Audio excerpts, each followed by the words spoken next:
1 minute to Speaker Nancy Pelosi. The Speaker of the House, Ms. Pelosi of California, is recognized.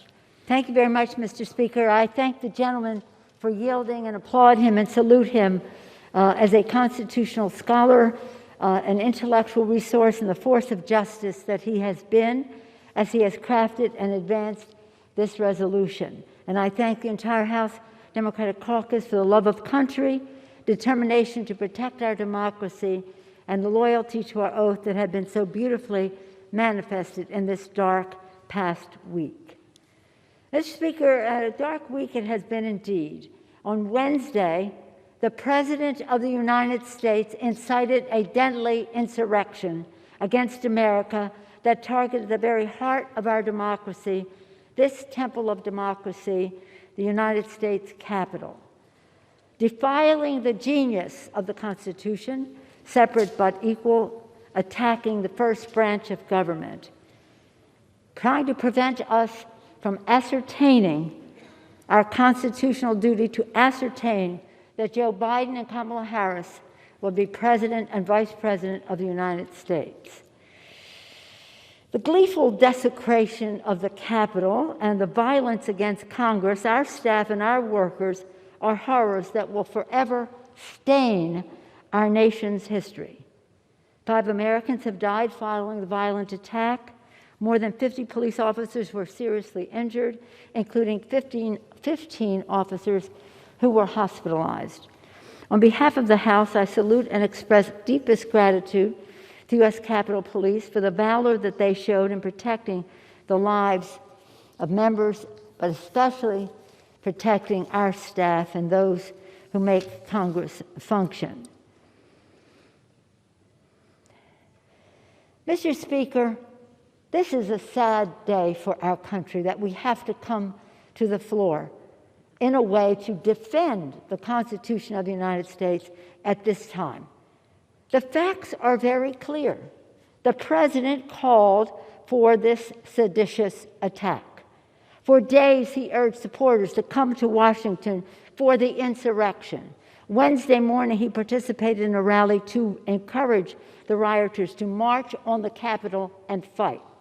And not only did he urge people to march on the Capitol and fight, he further fanned the flames, and he and his family cheered and celebrated the desecration of the Capitol.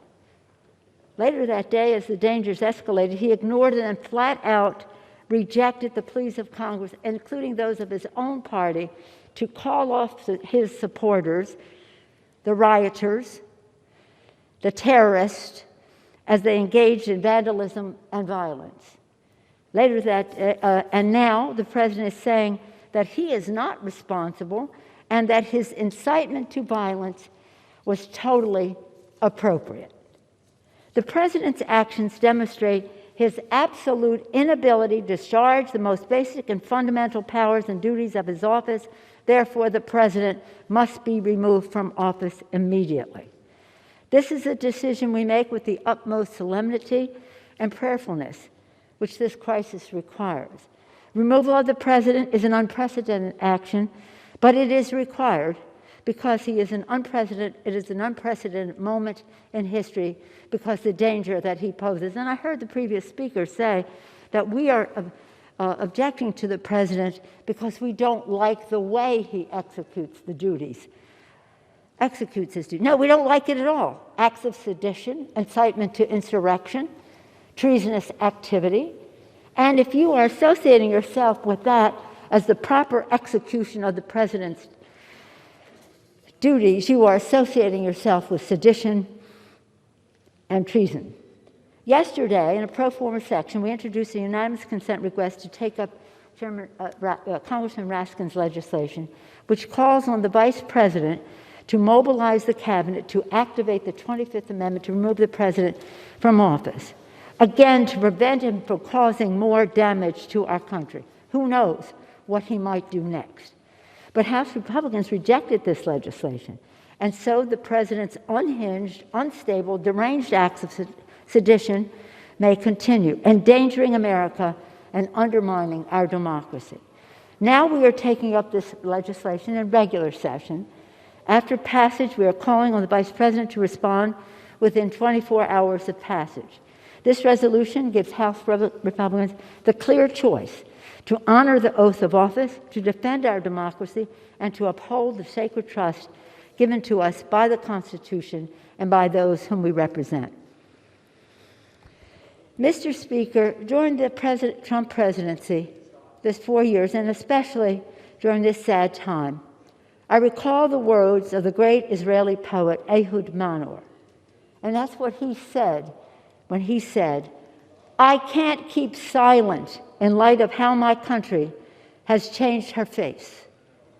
Won't quit trying to remind her in her ears, I'll sing my cries until she opens her eyes. I can't keep silent of how my country's changed her face." I urge my Republican colleagues to open their eyes and to finally hold this president accountable. The security of our country and the future of our very democracy are at stake. When we pray for God to bless America, let us hope that that blessing comes down strongly on us in the next few days. With that, Mr. Speaker, I yield back the balance of my time and again applaud the great leadership of Mr. Raskin.